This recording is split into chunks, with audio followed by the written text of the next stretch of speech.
লৈছোঁ তাত লিখা আছে কুকুৰৰ পৰা সাৱধান। বাপ লগত গৈছে বাৰু, কুকুৰে আমাক একো নকৰে, এইটো বেলেগ কথা, কিন্তু লিখি থৈ দিছে কুকুৰৰ পৰা সাৱধান। মস্ত মস্ত 3টা বান্ধি থৈছে। বাপ সুধিলোঁ, বাপ ইমান মস্ত মস্ত ইহঁতক কি খুৱায় আপুনি? বোলে ডেইলি 1.5 কিলোকৈ মাংস, 1 কিলোকৈ মাছ, 3 লিটাৰকৈ গাখীৰ অকল মই কুকুৰক খুৱাই দিওঁ। বোলো বৰ ভাল কথা, আপোনাৰ নিচিনা উদাৰ মানুহ নাই। ধুনীয়াকৈ সোমাই গৈ দেখা পালোঁ চোতাললৈকে টাইলছ দিয়া, আৰু গৈ ঘৰৰ ভিতৰলৈ সোমাই দিলে 5 তলা বিল্ডিং, লিফ্টতহে উঠিব লাগে।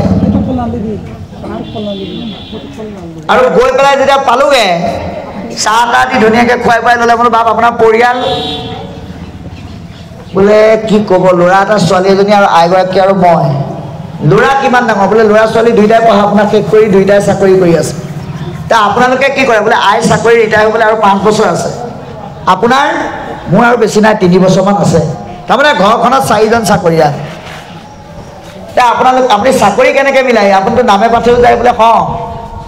সোমবাৰৰ পৰা শুকুৰবাৰলৈ চাকৰি কৰোঁ, শনিবাৰে দেওবাৰে ভাগৱত পাঠ কৰিবলৈ মাতিলেও যাওঁ, নাম গাবলৈ মাতিলেও যাওঁ। বোলো বৰ ভাল কথা এইটো দেই, ইমান কামৰ মাজতে যে আপুনি ঈশ্বৰ সেৱা গুৰু সেৱা কৰিছে। তেতিয়া বাপজনাই কৈছে বোলে ঈশ্বৰৰ কৃপাত চেষ্টা কৰি আছোঁ। তেতিয়া আমি সুধিলোঁ, বোলে আপোনাৰ মা দেউতা আছে নাই? বোলে আছে। কাৰ লগত থাকে বা? বোলে আমাৰ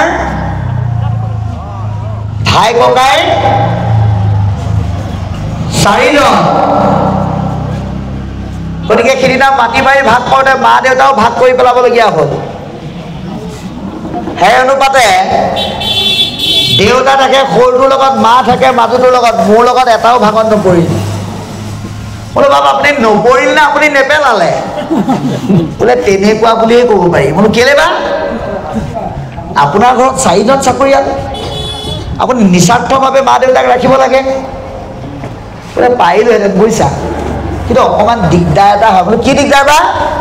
বোলে এতিয়া বুঢ়া বুঢ়ী মানুহ নহয় জানো, এই খাই বৈ য'তে ত'তে লেতেৰা কৰিব, এইবিলাক চফা কৰা মানুহৰ অভাৱ। বোলো বাপ এটা ডাঙৰ কথা ক'লে আপুনি। আপোনাৰ মা দেউতাই আচলতে এটা ভুল সিদ্ধান্ত ল'লে। বোলে কি?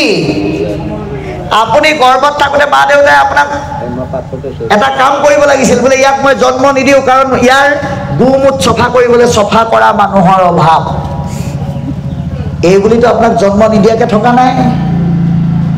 আপুনি কুকুৰক ডেইলি 3 লিটাৰ গাখীৰ খুৱায়, 1 কিলো মাছ, 1.5 কিলো মাংস আনে, কিন্তু আপুনি মা দেউতাক এমুঠি শুদ্ধ সঠিক অন্ন খুৱাই ৰাখিবৰ কাৰণে আপোনাৰ জীৱনৰ জেগাৰ অভাৱ। এই মানসিকতা ধিক্কাৰ দিছে। সেইকাৰণে 10ম স্কন্ধ ভাগৱতত সিদ্ধান্ত দিছে যে আমি যে পৃথিৱীলৈ আহিলোঁ, আমাৰ মা দেউতাই আপোনাক আমাক এই ধৰা ধামত জন্ম দিয়াৰ ক্ষেত্ৰত বহুখিনি কষ্ট কৰিছে। যিখিনি কষ্টৰ ঋণ বোলে 100 বছৰ খুজিলেও মানে মাৰ নাখায়।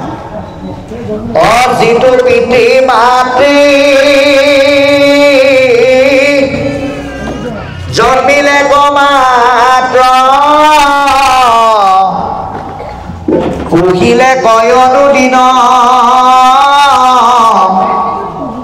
সতেক বছৰে পালতে পোষতে, খুজিবে নপাৰে ঋণ। গতিকে 100 বছৰ পালন পোষণ কৰিলেও পিতৃ মাতৃৰ ঋণ খুজিব নোৱাৰি। তেনেস্থলত যদি পুত্ৰ হৈয়া যদি পিতৃক নোপোষে, দুজনয়াতি বান্ধি, তাহাৰ মাংস তাহাকে খুৱাই, জমৰ